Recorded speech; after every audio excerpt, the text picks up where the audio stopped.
এই ভিডিওর মধ্যে আমি দেখাবো কিভাবে আপনি সঠিক নিয়মে একটি বিটগেট ওয়ালেট তৈরি করবেন এবং কি সঠিক নিয়মে ভেরিফাই করবেন। এর জন্য আপনি ভিডিওটি সম্পূর্ণ দেখতে থাকুন, আমি স্টেপ বাই স্টেপ আপনাদেরকে দেখাবো। এর জন্য প্রথমে আপনার মোবাইল থেকে প্লে স্টোর অ্যাপ্লিকেশনটি ওপেন করবেন এবং কি এখানে আপনি সার্চ বারে লিখতে হবে আপনাকে বিটগেট। বিটগেট লিখে আপনি সার্চ দিলে অ্যাপ্লিকেশনটি প্রথমে পেয়ে যাবেন। এখান থেকে অ্যাপ্লিকেশনটি ইনস্টল বাটনে ক্লিক করে ইনস্টল করে নেবেন। যখন অ্যাপ্লিকেশনটি ইনস্টল হবে ওপেন বাটনে ক্লিক করবেন। তারপর একটু অপেক্ষা করলে এখানে দেখতে পারবেন নিচে কন্টিনিউ বাটন আছে। কন্টিনিউতে ক্লিক করলে একটু অপেক্ষা করবেন।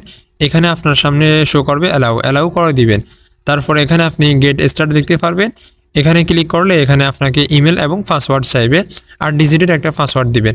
অথবা আপনি চাইলে নিচ থেকে গুগলের যে লোগো আছে এখানে ক্লিক করে আপনার মোবাইলের মধ্যে যে ইমেল অ্যাকাউন্টগুলি আছে এখান থেকে একটা সিলেক্ট করে নেবেন। তারপর একটু অপেক্ষা করলে এখানে দেখতে পারবেন আপনার সামনে একটা ইন্টারফেস শো করবে। এখানে মূলত এই জিনিসটা আপনাকে সঠিকভাবে পূরণ করতে হবে। এটা কিভাবে সঠিকভাবে করবেন আপনি উপরে এই জায়গার মধ্যে লক্ষ্য করলে দেখতে পারবেন। প্রথমে যে হাতের আঙ্গুলগুলা কিভাবে আছে সেটা আপনি এখান থেকে দেখে 1 2 3 এইভাবে ক্লিক করে নিচ থেকে ওকেতে ক্লিক করবেন। এখানে আপনি একটু অপেক্ষা করলে আপনার সামনে এখানে কোড চাইবে, সিকিউরিটি ভেরিফিকেশন কোড। এটা আপনি কোথায় পাবেন, যে আপনি যে ইমেল আইডি সিলেক্ট করছেন সেখানে আপনি গেলে পেয়ে যাবেন। 6 ডিজিটের একটা কোড আছে, সেটা এখান থেকে দেখে আপনি বসিয়ে নেবেন। তারপর নিচ থেকে সাবমিট বাটনে ক্লিক করবেন।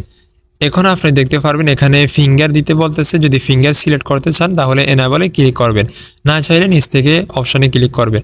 তো আমি এখান থেকে ফিঙ্গারটি এনাবল করে নিব।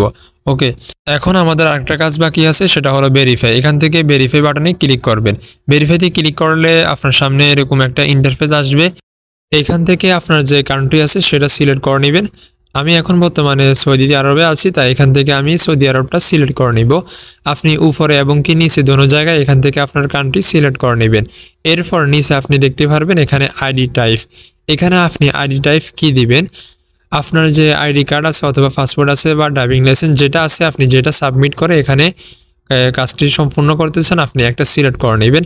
আমি ধরুন এখান থেকে আইডি কার্ড সিলেক্ট করে নিব, আমার পাসপোর্ট আছে সব আছে, আমি এখান থেকে আইডি কার্ড সিলেক্ট করব। তারপর নিচ থেকে কন্টিনিউতে ক্লিক করব। কন্টিনিউতে ক্লিক করার পর একটু এখানে অপেক্ষা করবেন। একটু অপেক্ষা করলে আপনার সামনে এরকম ইন্টারফেস আসবে। এখান থেকে আপনি উপরের যে অপশনটি আছে সেখানে ক্লিক করে এটা সিলেক্ট করে নেবেন। তারপর আপনি কি করবেন, নিচ থেকে যে কন্টিনিউতে আছে কন্টিনিউ বাটনে ক্লিক করবেন। এখানে এখন সাবমিট করতে হবে আইডেন্টি ডকুমেন্টস এবং কি আপনার সেলফি। এটার জন্য আপনি নিচ থেকে কন্টিনিউতে ক্লিক করবেন। আপনার মোবাইলের ক্যামেরাটি এখানে ওপেন হবে। আপনি কি করবেন, আপনার যে আইডি কার্ড আছে অথবা যে ড্রাইভিং লাইসেন্স আছে বা পাসপোর্ট যেটা আছে আপনি এখান থেকে প্রথম উপরের ফিটের ছবি তুলবেন। তারপর কি করবেন, নিচের ব্যাক সাইডের আপনি ছবি তুলবেন। যখন দোনো সাইডের ছবি তুলে কমপ্লিট করবেন তখন একটু এখানে লোডিং নিবে, আপনাকে ওয়েট করার জন্য বলবে। তারপর এখানে যে আপনার ক্যামেরাটি চালু হবে এখান থেকে আপনার সেলফিটা দিয়ে দিবেন। সেলফিটা সঠিকভাবে দিলে এটা কমপ্লিট হবে। এখানে আপনাকে আন্ডার রিভিউতে সময় নেবে, 1 ঘন্টার মধ্যে আপনাকে জানিয়ে দিবে যে আপনার আইডিটি ভেরিফাই হয়ে গেছে। আপনাকে এখানে অপেক্ষা করতে হবে 60 মিনিটের মধ্যে।